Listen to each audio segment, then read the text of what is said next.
آپ سب جانتے ہیں کہ یہ پاکستان کا ایک بہت ہی قیمتی اثاثہ ہے اور مختلف ادوار میں طرح طرح کی باتیں سننے کے لیے ملتی رہی ہیں۔ 2020 میں کووڈ کے بعد پچھلے دور میں اسے بند کر دیا گیا تھا۔ شاید اس وقت جب کووڈ آیا تو یہی راستہ تھا، تب سے اب تک یہ بند تھا، اور اس کی جو لاگت ہے بند ہوٹل کی وہ $25 ملین ہے پر اینم۔ بند ہوٹل کی ٹیکسیز ہیں، کچھ تھوڑے سے لوگ کام کر رہے ہیں اور باقی کافی تفصیلات ہیں۔ $20 ملین اس پہ واجب الادا تھے، اور اس کے علاوہ جو یونین ہے وہاں پہ وہ بہت طاقتور ہیں، اور ان کی ڈیمانڈ $66 ملین کی بھی ان کی تھیں جو ریکنسائل ہونی باقی تھی۔ ایک خطرہ اور موجود تھا کہ اگر اس کو کسی طرف لگایا نہ گیا اس بات کو تو لینڈ مارکنگ کی یہ زد میں آ جائے گا۔ 2 بار یہ اس کی زد میں آیا ہے۔ مطلب یہ کہ اگر لینڈ مارکنگ ہو گئی وہاں کی کورٹ سے، نیو یارک سٹی سے، تو اس کے بعد پھر یہ ہوٹل ہی رہے گا اور اس کو آپ کسی بڑے پروجیکٹ میں کنورٹ کبھی بھی نہیں کر سکیں گے، اور اس کی قیمت ایک طرح سے کم ہو جائے گی۔ تو یہ بہت سارے چیلنجز کا سامنا تھا۔ پچھلی کیبنٹ نے، جو پچھلی گورنمنٹ کی تھی، انہوں نے یہ فیصلہ کیا تھا کہ اس ہوٹل کو پرائیویٹ پبلک پارٹنرشپ کے طور پہ آگے لے جایا جائے، لیکن وہ اس پہ عمل نہیں کر سکے۔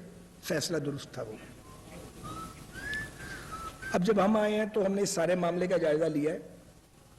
پہلے ایم ڈی چلے گئے ہیں، وہ ریٹائر ہو گئے ہیں، اور شوکت صاحب کو گورنمنٹ نے، اور وہ جو بورڈ ہے ان کی کمپنی کا، انہوں نے ان کو وہاں پہ ایم ڈی کے طور پہ تعینات کیا ہے۔ یہ آپ ان سبھی نے جانتے ہیں، یہ ایک درویش صفت انسان ہے، اور انہوں نے یہ دھارا تھا کہ ہم اس بات کو کسی طرف لگائیں گے۔ تو خدا کے فضل و کرم سے ہمیں ایک راستہ مل گیا، اور حکومت پاکستان کا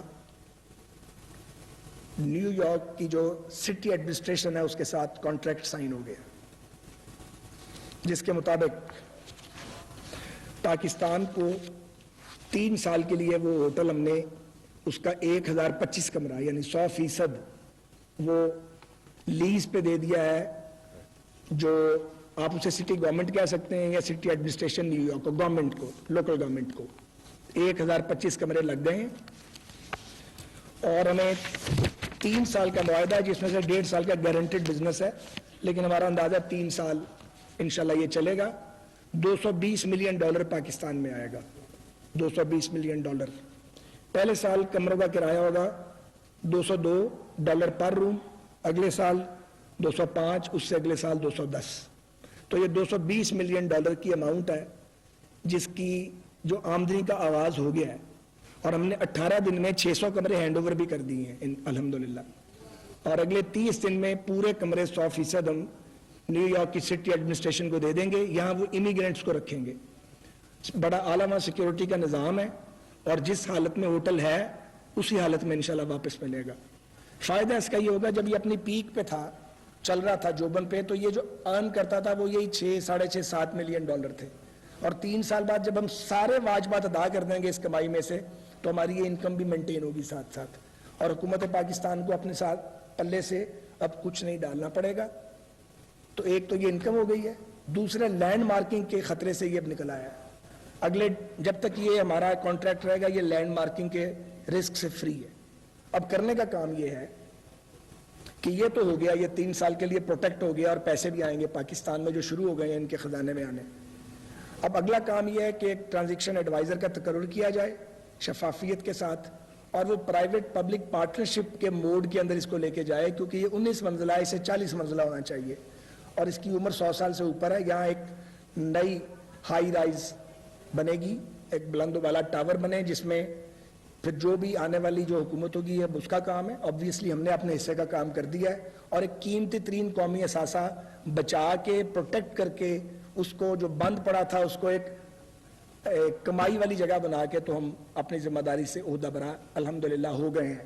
میں اللہ تعالیٰ کا شکر ادا کرتا ہوں کہ ہم سخت پریشانی میں تھے اور سمجھ نہیں آ رہی تھی کہ اس کے ساتھ کیا کیا جائے، ملک میں پیسے نہیں ہیں، انویسٹمنٹ کریں کیا کریں، لینڈ مارکنگ کا خطرہ ہے۔ ایک اور اس کا برائٹ پہلو یہ ہے کہ اس میں کام کرتے تھے 479 امپلائیز تھے، انہوں کا خرچہ سارے ہیں تو زیادہ ہے، اور وہ ان کے جو ادائیں اور ان کی جو مطالبات ہیں وہ ناقابل یقین اور ناقابل بیان ہے، طاقتور بھی بہت ہیں وہ وہاں پہ۔ تو اس کانٹریکٹ کے نتیجے میں 77 بچیں گے، باقی گھر چلے جائیں گے، سو یہ بھی لے آف ہو جائیں گے، اور جب پھر 3 سال کے بعد جو بھی اس وقت کی حکومت ہوگی وہ یہ ڈیل کرے گی تو وہ صرف 77 لوگوں کو ڈیل کرے گی, 402 لوگ فارغ ہو گئے اس معاہدے کے تحت جنہیں ساتھ ساتھ پیمنٹ ہوگی اور وہ واپس نہیں آئیں گے. تو سمجھے ڈیڈ ووڈ بھی نکل گئی ہے اور وہ بوجھ بھی ہمارا کم ہو گیا. تو یہ ایک بہت ہی وارے کا ایگریمنٹ ہوا پاکستان کے لیے. ہم نیو یارک کی جو سٹی ایڈمنسٹریشن ہے اس کے بھی شکر گزار ہیں کہ انہوں نے ہمارے ہوٹل کو سلیکٹ کیا اس مقصد کے لیے اور تعاون کیا ہماری ٹیم کے ساتھ. فیڈرل سیکرٹری بھی گئے ہوئے تھے, شوکت صاحب بھی وہاں تھے, ایمبیسی بھی کام کر رہی تھی. ایک باقاعدہ ٹیم تشکیل دی گئی تھی جس نے جا کے نیگوسیشنز کی, بات کی اور معاہدے کو انک کیا. یہ تو تھا روزویلٹ کا حال. تو وہ جو کیا سرائیاں تھیں اس کے بارے میں کہ جی بک جائے گا, جی پتہ نہیں کیا کیا ہو جائے گا, میرا خیال ہے وہ کہانی تو اب کلوز ہو گئی ہے. اب آنے والے جانے تو روزویلٹ جانے. اب یہ الحمدللہ ایک آپ کا کمائی کا ذریعہ بھی ہے, اپنے اخراجات بھی اٹھائے گا اور کچھ پیسے بھی کما کے پاکستان کو دے گا اور پچھلی لائبلٹیز بھی کلیئر کرے گا. اب آ جائیں آگے. اگلا جو ایشو ہے وہ ہے آپ کی آؤٹ سورسنگ. آؤٹ سورسنگ پہ آپ کو اچھے سے پتا ہے کہ 3 ایئرپورٹ ہیں جو فیڈرل گورنمنٹ نے ڈیسیژن کیا کہ ان کی آؤٹ سورسنگ ہوگی. لاہور, کراچی, اسلام آباد. سب سے پہلے اسلام آباد. آؤٹ سورسنگ کا مطلب نجکاری نہیں ہے. آؤٹ سورسنگ کا مطلب کوئی چیز بیچنا نہیں ہے, کچھ نہیں بکے گا. یہ ایک سرٹن ٹائم پیریڈ کے لیے جو بھی طے ہوگا ان ایئرپورٹس کا آپریشن انٹرنیشنل آپریٹرز کے سپرد کیا جائے گا جو پوری دنیا کی پریکٹس ہے. اور جب وہ ڈیوریشن یا ٹائم پیریڈ ختم ہوگا ایئرپورٹ بما ویلیو ایڈیشن جو انہوں نے کی ہوگی واپس پاکستان کو ملے گا. پراپرٹی ہماری ہی رہے گی, کسی اور کی پراپرٹی ایک دن کے لیے بھی نہیں ہوگی. دوسری بات, کوئی سول ایویکشن اتھارٹی کا امپلائی بے روزگار نہیں ہوگا انشاءاللہ تعالی, ایک بھی نہیں ہوگا. سب اپنے اپنے روزگار پہ رہیں گے. ایڈجسٹمنٹ ضرور کرنی پڑے گی جب یہ وقت آئے گا, لیکن سب کو ان کی تنخواہ ملے گی, ان کے پرکس ملیں گے اور وہ اپنا کام کریں گے. تو یہ 2 بہت بنیادی باتیں ہیں جو میں نے واضح کرتی ہیں. اس کے لیے آؤٹ سورسنگ کے لیے ہمارے یہاں پہ پاکستان میں اس کا کوئی تجربہ کسی کا نہیں تھا. تو ہم نے حکومت پاکستان نے ورلڈ بینک کا جو پریسٹیجیس ادارہ ہے IFC اس کو انگیج کیا ہے. ہمارا ان کا معاہدہ ہو چکا ہے, وہ اس پہ کام کر رہے ہیں اور تندہی سے کام کر رہے ہیں. International finance corporation IFC world renowned ادارہ ہے. انہوں نے بہت سے ایئرپورٹ دنیا میں ان کے جو آپریشنز ہیں ان کو آؤٹ سورس کیا سکسیسفلی. اور مزے کی بات یہ ہے کہ جو معاہدہ ہے ان کے ساتھ اس میں جو اماؤنٹ ہم نے ان کو دینی ہے وہ سکسیس سٹوری سے ریلیٹڈ ہے. یعنی سرٹن اماؤنٹ تو ہم ان کو دیں گے جو کم ہے اور جو ریسٹ آف اماؤنٹ ہے وہ سکسیس کی شکل میں ان کو ملے گی. تو ہمارے لیے یہ بھی ایک بہت اچھی صورتحال ہے. اور ہم اسی دور میں زیادہ وقت نہیں ہے لیکن انشاءاللہ تعالی یہ پروجیکٹ جو ہے یہ اپنے راستے پہ چل پڑے گا اور ایک ایک کر کے ایئرپورٹ آؤٹ سورس ہوتے چلے جائیں گے. پاکستانیوں کا یہ حق ہے کہ ان کے ایئرپورٹس جو ہیں وہ جدید ہوں اور جو ریاست نے یہاں پہ پیسہ لگایا ہوا ہے وہ کسی کام آئے. ایئرپورٹ موجود ہیں, بنیادی سہولتیں نہیں ہیں.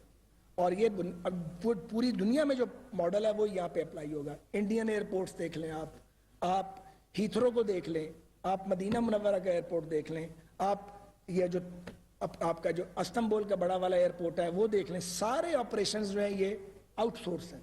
تو ہم دنیا میں سب سے پیچھے رہ جاتے ہیں ہر بار.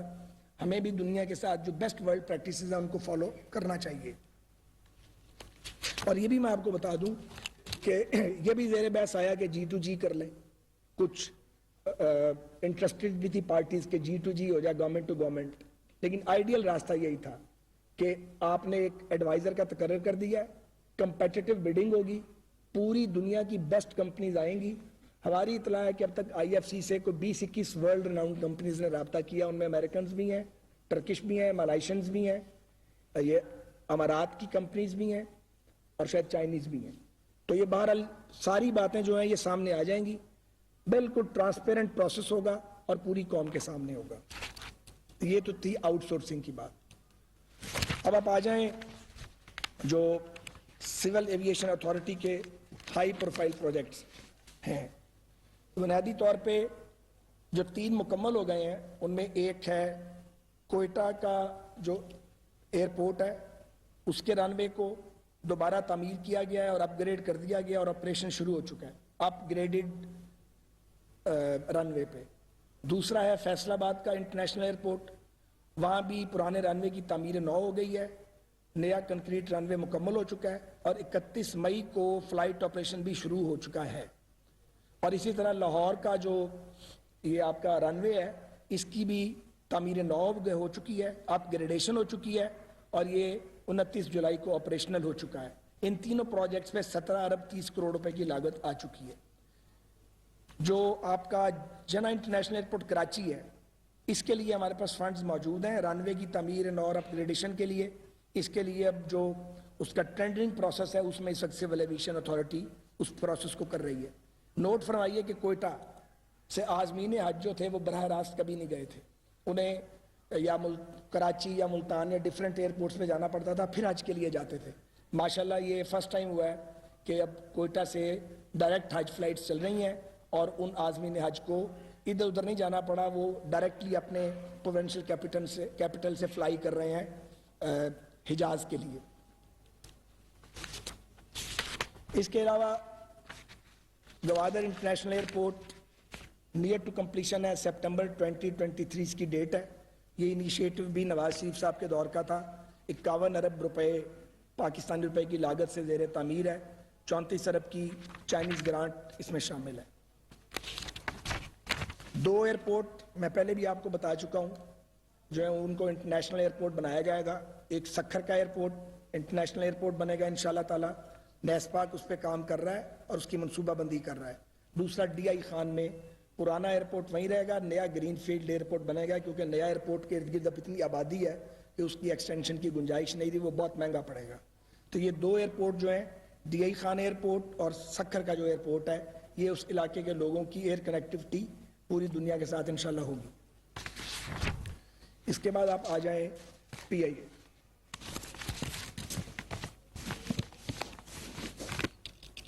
پی آئی اے کا جو ملائیشیا والا معاملہ تھا جس پہ بڑا ڈھول بجایا گیا کہ جی پتہ نہیں کیا ہو گیا, ہمارا وہاں جہاز گیا تھا 777.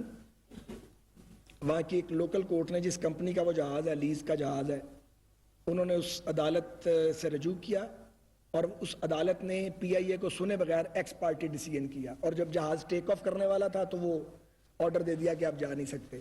یہ ہم سمجھتے ہیں کہ ناانصافی تھی. 172 گھنٹے کے اندر ہماری لیگل ٹیم نے وہاں پہ بیٹل لڑی ہے, جہاز کو آرڈر لیا ہے وہ عدالت سے دوبارہ. جہاز کل رات کا پاکستان آ چکا ہے الحمدللہ مسافر لے کے اور اپنے آپریشن میں ہے. میں نے اور سیف صاحب نے ملائیشین ایمبیسڈر سے بھی ملاقات کی تھی اور ان سے بھی درخواست کی تھی کہ وہ اس میں انٹروین کریں. انہوں نے بھی اس سلسلے میں اپنا رول پلے کیا ہے. اور بہرحال پی آئی اے کے ساتھ یہ انصاف نہیں ہوا تھا. جو آؤٹ اسٹینڈنگ اماؤنٹ تھی وہ آلریڈی ہم دے رہے تھے. اگر پی آئی اے کو سنا جاتا تو یہ روکنے کی ضرورت ہی نہیں تھی, وہ تو مسلسل دے رہے تھے. وہ پیمنٹ بھی ساری ہو گئی ہے. جہاں تک پی آئی اے کا تعلق ہے, یہ تو آپ کو پتہ ہے مسائل کی ایک ایسی داستان ہے کہ جس کا میں کیا ذکر کروں. بہرحال جو ہم کچھ بہتری کر سکتے تھے وہ ہم نے کرنے کی کوشش کی ہے. وہ سیٹس ہیں یا اس کے کشنز ہیں یا فلائٹ انٹرٹینمنٹ سسٹم ہے جس کے لیے اب ہم کوشاں ہیں آج کل, یا کچھ کھانے کا معیار یا کچھ پنکچویلٹی کے اوپر کچھ امپروومنٹ, یہ سارا تو ہوا ہے. لیکن یہ میں بطور وزیر ہوا بازی جو ہے میں سمجھتا ہوں کہ یہ کافی نہیں ہے, نہ کافی ہے. اس کا راستہ کوئی اور ہے, ہمیں ادھر آتے ہیں. ابھی میں پریزنٹ سچویشن پہ بات کر رہا ہوں. حج آپریشن ہم پوری اپنی توانائی اس پہ لگی ہوئی ہے الحمدللہ. پی آئی اے کی 65,000 حجاج کو انشاءاللہ تعالی پہنچائیں گے اور پھر واپس لے کے آئیں گے. اور یہ پی آئی اے بڑی محنت کے ساتھ اس پہ کام کر رہا ہے. اور پی آئی اے کا عملہ, مسئلہ یہ ہے کہ کئی ارب روپے کی اس کے اوپر لی این ایل اور لائبلٹی ہے. یہ اس طرح نہیں چل پائے گا اور اس کا کوئی اور علاج تلاش کرنا ہے. اس پر ہم نے کام شروع کر دیا ہے. ہم ٹرانزیکشن جو ہے اس کا ایڈوائزر جو ہے اس کے اوپر کمپیٹیٹیو بلڈنگ کے ذریعے اس کی سلیکشن کریں گے. وہ آ کے بتائیں گے پی آئی اے کی ریسٹرکچرنگ کیسے ہوگی. بظاہر یہ لگتا ہے کہ 2 پی آئی ایز بنانی پڑیں گی, ایک پہ لائبلٹی شفٹ ہوگی اور ایک لائبلٹی کے بغیر ہوگا. اور جس پہ کوئی لائبلٹی نہیں ہوگی اس پہ پھر پرائیویٹ سیکٹر کی انویسٹمنٹ کو انجیکٹ کرنا پڑے گا. آپ دیکھیں نا, ایئر انڈیا ڈوب گئی تھی, ٹاٹا نے اٹھا لیا اس کو اور وہ دنیا کی بیسٹ ایئر لائن بننے جا رہی ہے. اگلے 1-1.5 سال کے اندر آپ دیکھیں گے بالکل دنیا بدل گئی ہوگی ان کی. پی آئی اے کی کوک سے جنم لیا ایمریٹس نے, اتحاد والوں نے. ہم کہاں پہنچ گئے ہیں اور وہ کدھر پہنچ گئے ہیں. ہمارے پاس جہاز ہی نہیں ہے. جو جہاز ہیں الحمدللہ ٹھیک ہے, ان کی ایئر وردینس ڈی جی سی اے اور سی اے والے بڑے تگڑے ہیں. یہ ایک ایک چیز نوٹ کرتے ہیں اور فلائٹ سیفٹی پہ کوئی کمپرومائز نہیں کرتے. لیکن ہمارے پاکستان کے لوگوں کو بیسٹ حق حاصل ہے کہ وہ بہترین جہاز ان کو ملے. ان کی بھی ایئر لائن جو ہے اس کا نام ہو پوری دنیا میں جیسے پہلے تھا. اس کے لیے پرائیویٹ سیکٹر کو بیچ میں لانا پڑے گا. تو یہ نوٹ کر لیں, کوئی شخص بے روزگار نہیں ہوگا پی آئی اے میں سے. جو پہلے ہونا تھا وہ ہو چکا ہے. سارے لوگ انٹیکٹ رہیں گے. یہ دیکھا جائے گا کہ اس کو کس طریقے سے تقسیم کرنا ہے. سرکار اپنی ذمہ داری ادا کرے گی, ان کے پرکس اور پریولیج بھی ان کو ملیں گے, لیکن پی آئی اے اس حالت میں نہیں چلے گی. پی آئی اے کی حالت بدلنی پڑے گی. اب وقت کم ہے اور اتنا وقت نہیں ہے کہ انہی 2.5-3 مہینوں میں یہ سارا ہو جائے, لیکن ٹریک میں ہم ڈال جائیں گے انشاءاللہ. اور ہماری پوری کوشش ہے کہ ٹرانزیکشن ایڈوائزر اس دوران میں آ جائے اور ریسٹرکچرنگ جو ہے اس کے اوپر ہم چل پڑیں, تاکہ جو نئی حکومت آئے وہ اس کو لے کے اگر آگے بڑھے گی تو میرا خیال ہے کہ میکسیمم 1 سال, 1.25 سال, 1.5 سال کے اندر یہ سارا کچھ ہو گیا ہوگا اور آپ کو ایک جوہری تبدیلی پی آئی اے میں نظر آئے گی. بڑی امبیرسنگ سچویشن ہو جاتی ہے اس میں بعض اوقات, کیونکہ ہمارا مقابلہ بہت بڑا ہے اس وقت. آپ دیکھیں نا, یہ جتنی ہماری جو ایئر لائنز جنہوں نے ہمیں سے جنم لیا وہی ہمارے مقابلے میں ہیں, اور ان کے پاس 400, 500 جہازوں کا فلیٹ ہے. ہمارے پاس یہ 30, 32, 33, 34 جہاز ہیں, اسی میں گھومتے رہتے ہیں. تو اس کو ہم سمجھتے ہیں کہ پی آئی اے کی بھی فیٹ بدلی جانی چاہیے اور اس کی جو گلوری ہے پچھلی وہ واپس آنی چاہیے. اس کے لیے کوئی شارٹ کٹ نہیں ہے سوائے اس کے کہ پرائیویٹ سیکٹر آئے, ٹرانسپیرنٹ انداز کے اندر آئے, پیسہ انجیکٹ کرے اور اس کو چلائے, اور جیسے دنیا کی باقی ایئر لائنز گرو کر رہی ہیں اس طرح یہ بھی گرو کرے. تو اور بھی بہت باتیں ہیں کہنے والی, لیکن میرا خیال اب کافی بات ہو گئی ہے.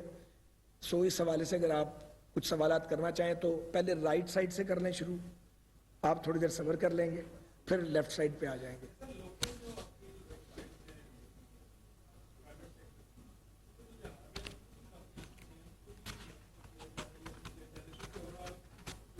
ہے وہ تو یہ ہے, اور یہ کو ہی اس کا جو ہے کریڈٹ ڈسکریڈٹ جو ہے وہ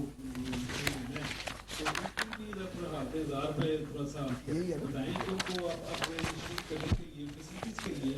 اب تو وہ چھوٹے گلاس میں پانی دیتے ہیں, اگر مانگیں تو بالکل وہ دوسری دفعہ دیتے بھی.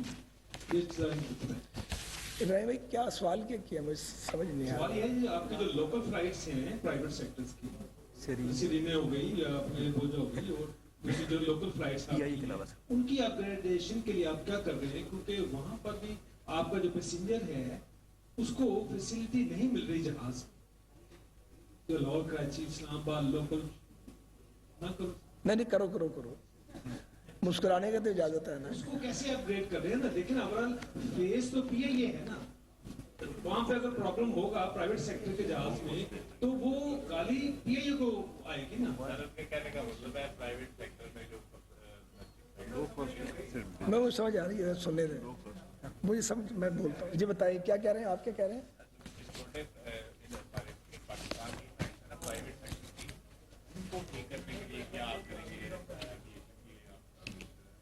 گزارش یہ ہے کہ پاکستان کی جو ایویشن انڈسٹری ہے نا اتنی سی ہے, ملک اتنا بڑا ہے, انڈسٹری بہت چھوٹی ہے, اور بڑی مشکل سے نا کچھ لوگوں نے بڑی ہمت کر کے پرائیویٹ ایئر لائنز بنائی ہیں. ان کو گرو کرنا چاہیے اور ہماری پالیسی ان کے لیے لبرل ہونی چاہیے. جب تک پرائیویٹ سیکٹر آئے گا نہیں, لوگ پریفر نہیں کرتے. انڈسٹری لگا لیں گے, ریئل اسٹیٹ میں چلے جائیں گے, ایئر لائن انڈسٹری کے اندر نہیں آتے ہیں.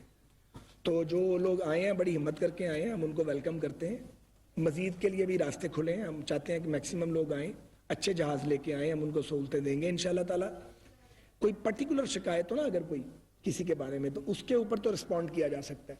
اب کوئی بجٹ ایئر لائن ہے, کسی کا اپنا ہے, کوئی اگر ٹکٹ کم لے رہی ہے تو وہ آپ کو پھر سروس بھی اس کے مطابق دے رہی ہے. کوئی آپ کو کہہ رہی ہے کہ آپ جو آپ کا بیگیج ہے وہ صرف 7 kg ہوگا, ٹکٹ بھی اس کا کم ہوگا. تو اس طرح کے مختلف, یہ بڑی ڈیٹیل ہے, اس میں اس وقت جانے کا ٹائم نہیں ہے. اگر کسی کی شکایت ہو تو ہم اس کا ازالہ ضرور کروائیں گے, ہم یہاں موجود ہیں انشاءاللہ تعالیٰ.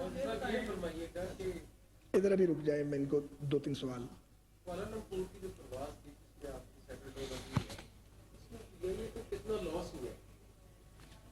نہیں گزارش کمپنسیٹ کیسے کریں گے, ایک جہاز کھڑا رہ گیا, اس کی کمپنسیشن کدھر سے ہونی ہے. سیدھی سی بات ہے کہ $4.5 ملین کی ادائیگی تھی, وہ ادائیگی قسطوں میں ان کو جا رہی تھی.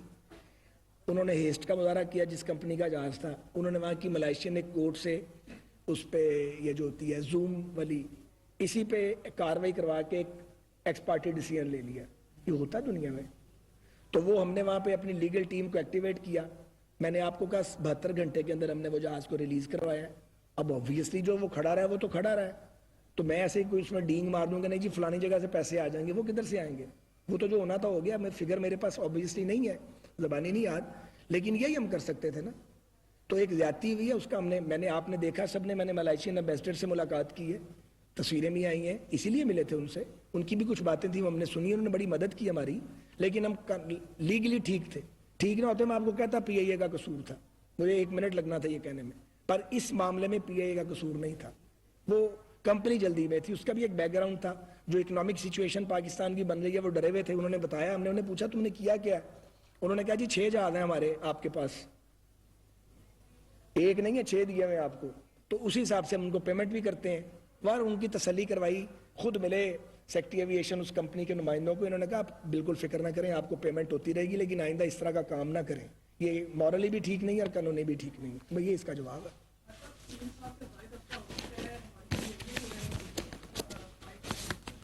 جی